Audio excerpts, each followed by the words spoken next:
Поэтому русским, я обращаюсь русским, те, которые поддерживают Эмомали, Рахмона. Я обращаюсь к вам. Я бывший офицер, работал 11 лет в силовых структурах.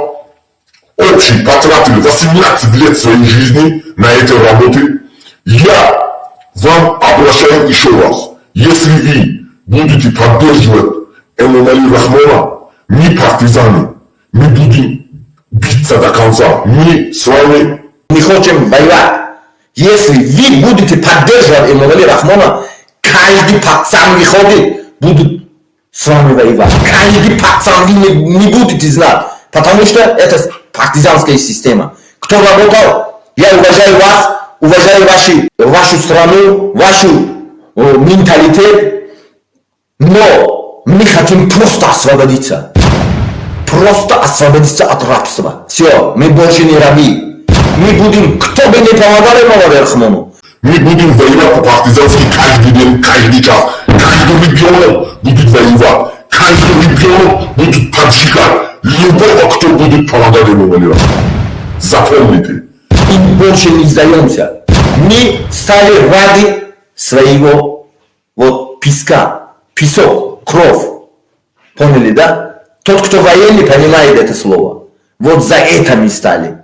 Мы ни за чего не стали. Нам власть, то, что создает искусственные, не знаю, лидеров, которые сами назначите, создает, и как Эмомали Рахмона создали, вот такого создает здесь сейчас, опять, через преступных группировок. Но я уважаю вас, честно говорю, просто мой народ не хочет больше быть рабом.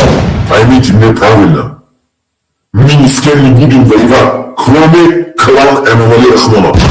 Кроме одного региона, который всех убивает. Если вот этот регион, 2,5 миллиона населения, если это то, что там статистика вранье, я сам работал, там 2,5 миллиона населения есть у него регионе. Если вот этот регион весь станет не 7 миллионов людей, мы будем воевать, до последнего воевать. Запомните, или с нами будет все, или мы будем воевать до конца. Запомните, ради чести своих женщин, то, что он насилует, его внуки насилуют, его зяты насилуют.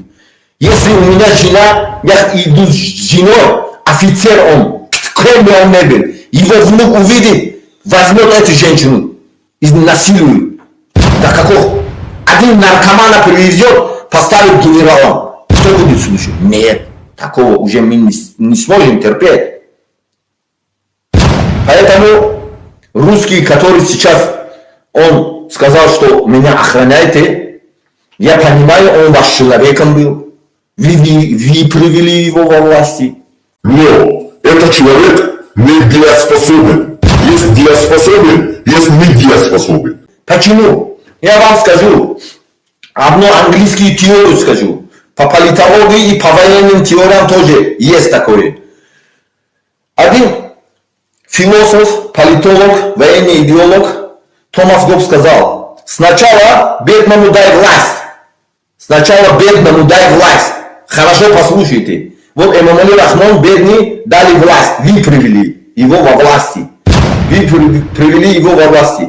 Потом, когда он начинает ограбить свой народ, покажи его в свою страну, пригласи его в гости в свою страну. Поняли? Например, в Европу, Британию, странах, вот эти страны.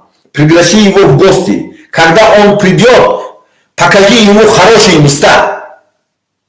Он увидит вот эти места, он знает, что он грабит свой народ, он уничтожает свой народ, он все делает, он привезет все деньги сюда. Поняли? Когда все деньги он привез, управляй им как хочешь. Поэтому вот этот термин, те, кто политологией занимается, те, кто знает систему, вот это все ясно и четко будет вам. Что такое? Я стал ради своей семьи. Все у меня разрушили они. Все. Понимаешь? Все разрушили. Я офицер из-за одного преступника, одного игильца.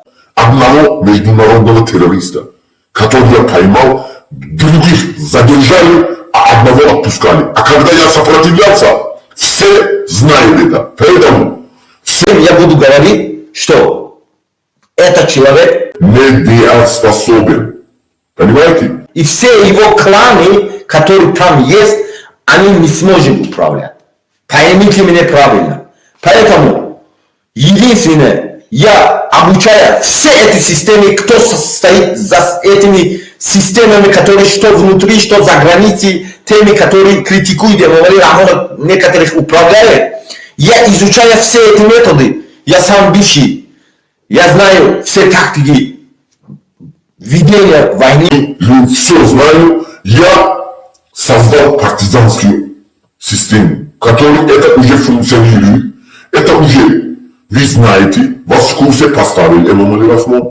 Вам обращался уже Эмомали Рахмон, но вы не будете этого узнавать, не будете раскрывать, вы не будете угадать ни одного моего человека. Я вам гарантирую, потому что я профи. Профи международного уровня. Я открыто вам скажу. Я не хочу, чтобы мой народ больше был рабом. Наши женщины били.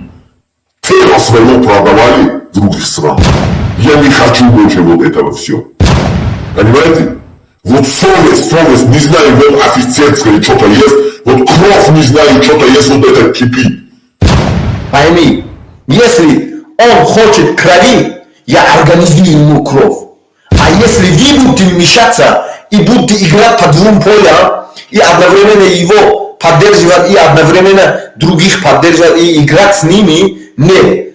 Подставные люди больше не катятся здесь. Те, которые подставные люди, которые вы создаете, и будете его начальником ставить на нас, чтобы опять нас делать рабами, больше не будет. Такого больше никогда не увидите. Такую страну больше не увидите. Я уважаю наш интерес. Вы уважаете наш интерес. Наш честь, совесть. Честь, совесть. Вот я от вас что требую. Уважайте честь и совесть.